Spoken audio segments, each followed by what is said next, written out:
24 hours later, 4 p.m. the next day. To me, these are decent, honest trade-ins. They're not spruced up. They're not even clean. They're just picked up, pictures taken of. They do a little assessment to see how it is, and it goes for sale. So to me, it's about as honest of a trade-in, a wholesale trade-in as you can get.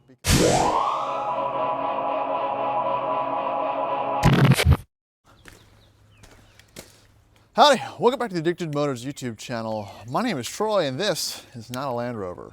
But even though it is not a Land Rover, what it is a tool to allow the Land Rovers to exist. And if that doesn't make a lot of sense to you, then you might not be deep enough in this world. But let me explain. So recently, we acquire vehicles for people, we source things, I purchase things for myself.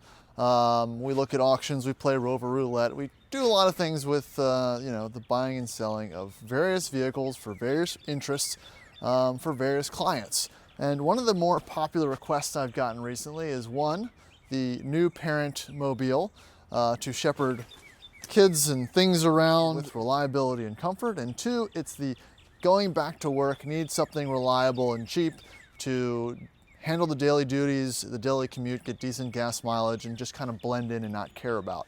And that's kind of why I decided to make this video, to kind of explain where we are, I think, in the used car market, and to talk a little bit about specifically this 2011 Acura MDX with 88,000 miles. It's a one-owner vehicle, and it is a Carvana trade-in special. So before we talk more about this particular car, let's talk about the used car market, specifically the auction access, dealer auction car market, right? I'm not an expert, I'm a casual observer and participant, right?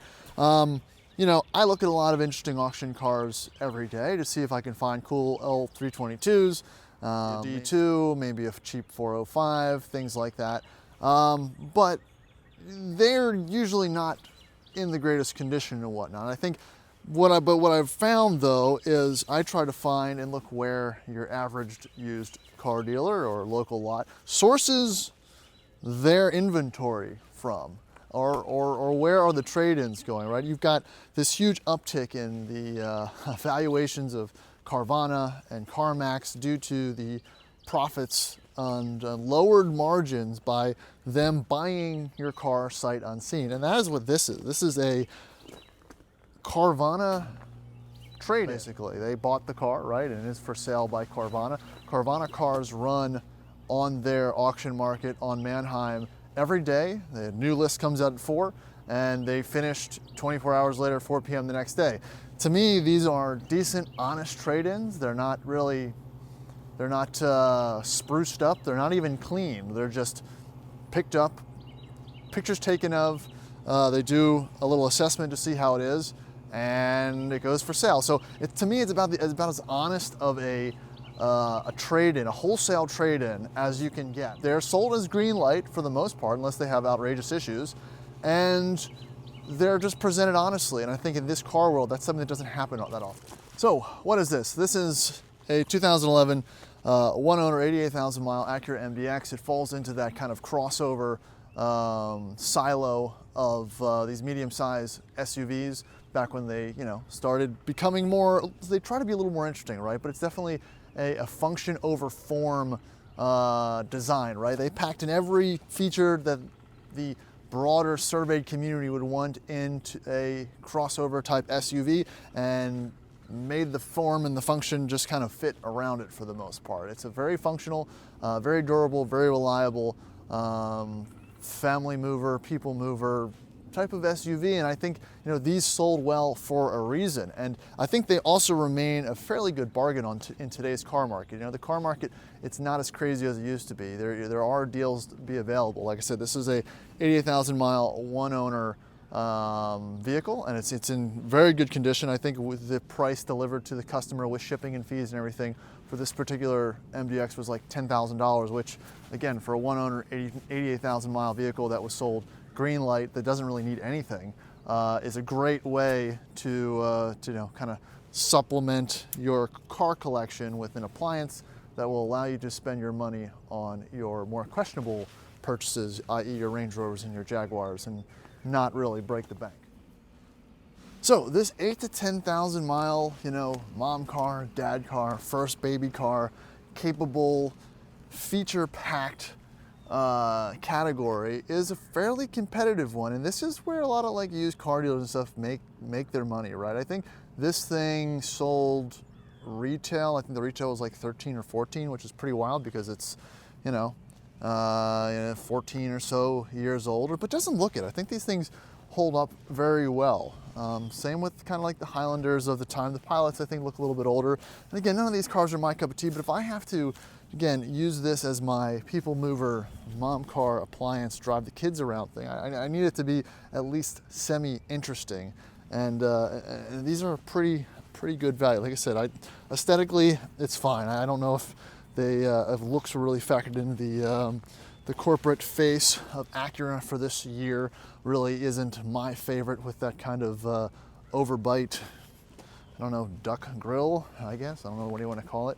But yeah, but again, it's got all types of features. It's got Xeon headlights. It's got 3 rows. It's got super handling all-wheel drive. It's got parking sensors. It has a backup camera. It has 2 keys. It has a DVD player in the back. It's got heated seats. It's got a 6-inch CD player. It's just that perfect blend of old and new, where they kind of came together and they were just doing too much at one time. And ultimately, the consumer was kind of the beneficiary of that.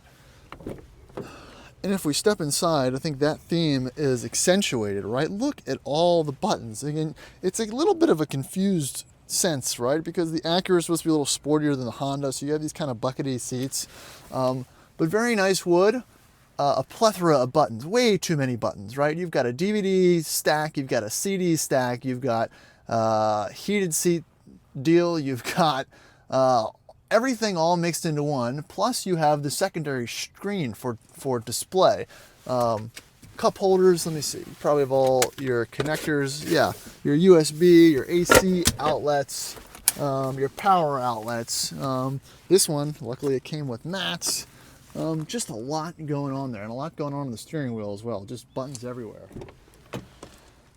Same for the driver's side, and power seats, all the memory things, you know, these Acuras and Hondas, they just like it out for a minute. The buttons are just kind of all over and everywhere. You've got your traction over here.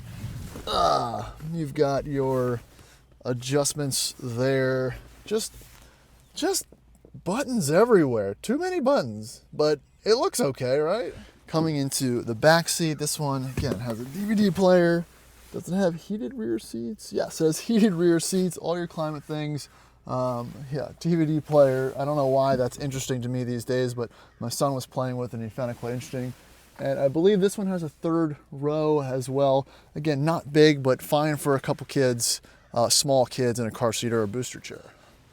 So huge trunk. It's not power. Oh, nope, maybe it is power. Wow, power trunk, 2011. Not bad. And look, this one even has the scratch protector piece there as well. So, you know, like I said, it's every feature that was available at the time and that was available in the past, packed into one interesting little package for around $10,000 in today's money. And it's just it's a reliable Honda. This one came with 2 keys too. I mean, it's kind of a no-brainer. Is it the car for me? No, because when I made the decision, we went Volvo XC90, which was a little bit too old in the sense it didn't have a backup camera and everything. It was me, and I was the primary driver. I'm sure my wife probably would have appreciated that before we went to the X5. But you know, I'm assuming if we had bought this instead of the Volvo, we probably still would have been driving it instead of me spending way too much money on this diesel BMW. Fired up, you got pressure, 83,000 miles. Sorry, less miles than I thought. Nice gauge clutcher. There's sport mode. There's flappy paddles. I'm assuming it has a 6-speed automatic. But they tried to make the mom car thing a little more luxurious and interesting. And I get it. If I was, in high school, which I was in 2011. No, I was in college. But if I was in high school or middle school and my parents bought this would have been pretty darn cool in the pickup line. I think this is the previous owners. I'm not sure why that is memorialized on the startup screen. I guess that is there, so that's the previous family.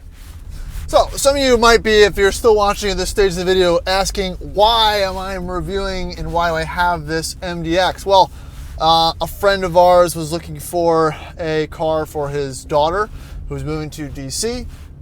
She has one kid and needs something cheaper and reliable as her daily and her mom car that'll work fine in the city and, you know, satisfy all those needs. And, you know, like I said, I'm a car guy, but it's a bit of a game, right, to find something that meets those criteria. And again, those big three, those Pilots, the Highlanders, and the MDXs kind of come up on that list. And I'm not going to say I'm surprised, but again, I didn't drive these in period for the most part. I don't think I had any friends that had one, so I get to kind of experience something new. And it's not a hateful experience at all. It's pretty, you know, it's pretty neat. It's semi-engaging in a sense that it's a lot going on here. This 3.5, I think it's a Honda V6, is notoriously reliable. I think the only thing you need to do is timing belts for the most part. And this one is nice and smooth, and you know, it checks all those boxes for safety, traction, reliability. This one came with 2 keys and good Michelin tires. So, you know, to be able to buy something with confidence online, sight unseen, I think this is the best way to make a purchase like that. You just have a little bit more confidence for those type of decisions, and it's good that, you know, at least that I know that I can execute on a request like that. And at the end of the day, maybe I won't judge Acura MDX owners as hard as I used to. It's a perfectly reasonable, fine car. And, you know, that's just something that you come to realize, oh look, it's a Highlander, as you grow older, that these things popular and they sold well for a reason. Now, if I was gonna pick one of the three, I think I would probably pick this over the Pilot or the Highlander, just because, like a Nissan Armada, if for some reason they are priced, I think a couple $1,000s below. Let's try a little, give it the beans. Doesn't really downshift when you put your foot to the floor, but it's got enough torque to get out of its way. I guess I could use these floppy pedal, but I'm not. That's not what this is for. But no, I think I would pick this. I think you can get a better car, right? Less miles, lower owner counts than a similar Pilot or a similar Highlander, right? Because these are mostly coming in trade from the second or third owner. First owner is probably the parent. Second owner might be handed down to the kids. And third owner, you know, an auction house, right? But if you can snag it before other small dealerships and other buyers get it, then, you know, you might be able to have a diamond in the rough here, at least from a value standpoint. So last couple points, how it drives. It drives fine. The suspension, it's a little bit loose. All these Hondas and Acuras, they drive comfortably, right? And I think in today's market that equates to not well, but they're not supposed to be especially sporty, and it actually translates more to a comfort experience. So I have no issue with that.